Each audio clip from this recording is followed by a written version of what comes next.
On the right there is Lonnie Coffman. He is from Alabama. He served in the Army honorably for 10 years almost, 1 year in Vietnam.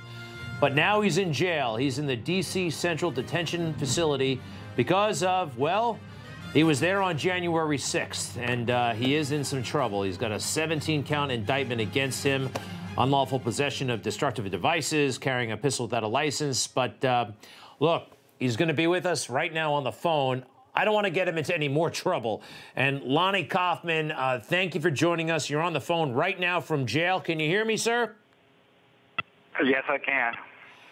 Welcome to Newsmax. You've been in there since January, and you're 71 years old. Can you tell us how you're feeling and how you've been holding up? Well, it's been kind of rough because I had issues before I was arrested. I was being treated for depression, and the medication wasn't. I didn't get the medication on a regular basis like I was getting before because when they arrested me, they had to get all the steps together, try to find out what I was taking and all that. But even after they found out, they didn't get the proper dosage, and so I've had several issues with that, trying to get the proper medication to treat the depression. And of course, this is not the best atmosphere around here for anybody with depression problems. Of course, of course. Well, look, we all know by now that the conditions in there, even for a person who is, you know, on top of the world, emotionally, it's so rough. Is there anything you regret about January 6th?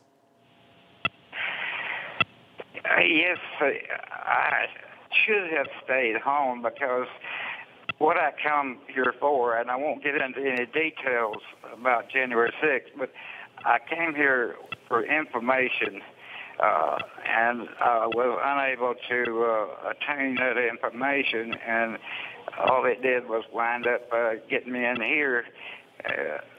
So that's my regret. Now, I understand. Not being able to find out.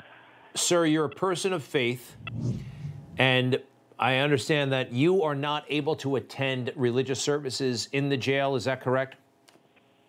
Oh, that's correct. I think that's your right, by the way. Is there any, has there been any explanation as to why such a basic service would not be offered? Well, basically, they're always trying to use the COVID thing for a reason. They've done all this stuff.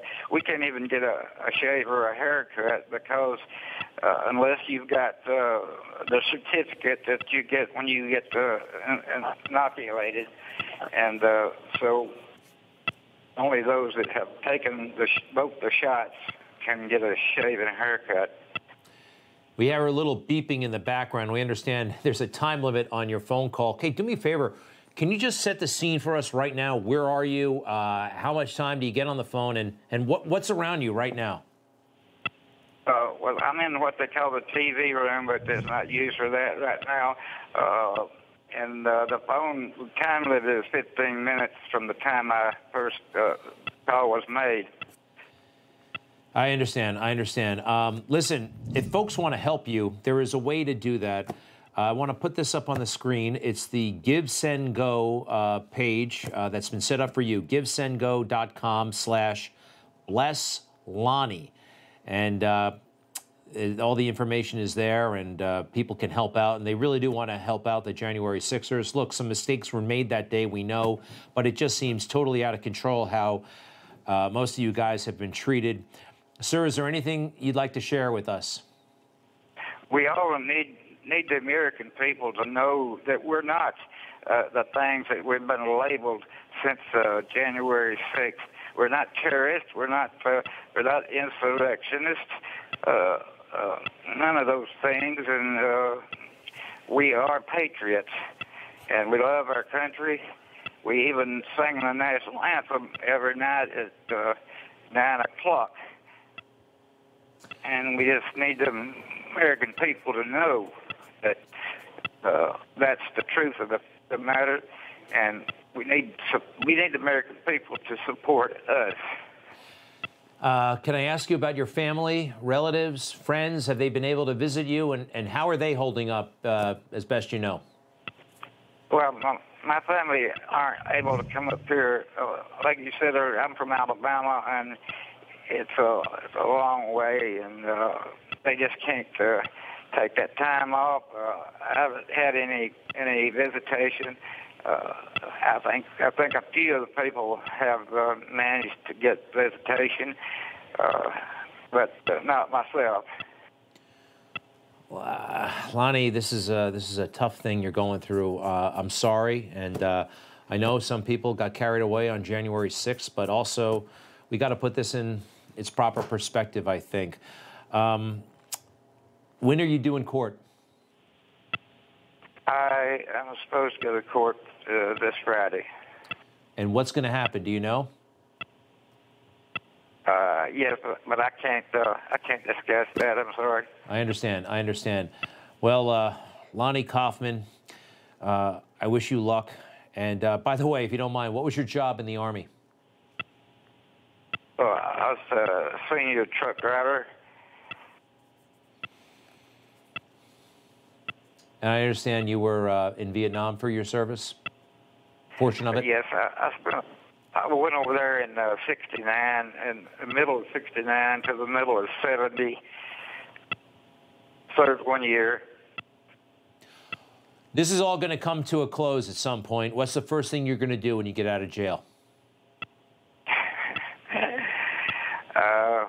Probably get a Mountain Dew, and I might even go back and smoke one cigarette, because I was a smoker before I come in here, but I've managed to bear that pretty well, better than I thought I would. But I might just have to have one. A Mountain Dew and a smoke. Lonnie Coffman, listen, I don't know if you realize this or if you're the fellow January 6ers, but we're thinking about you and we're talking about you every night on television. And this has gotten totally... Appreciate it. You bet, sir. This has gotten totally out of hand, obviously. I'd like to put up your Give, Send, Go page one more time, if you don't mind, folks in the back. www.givesendgo.com/blesslonnie, and you can read up about his situation there. Lonnie, again, hang in there. We're thinking about you, and good luck. Thank you very much. We appreciate it. You bet. You bet. We'll be right back.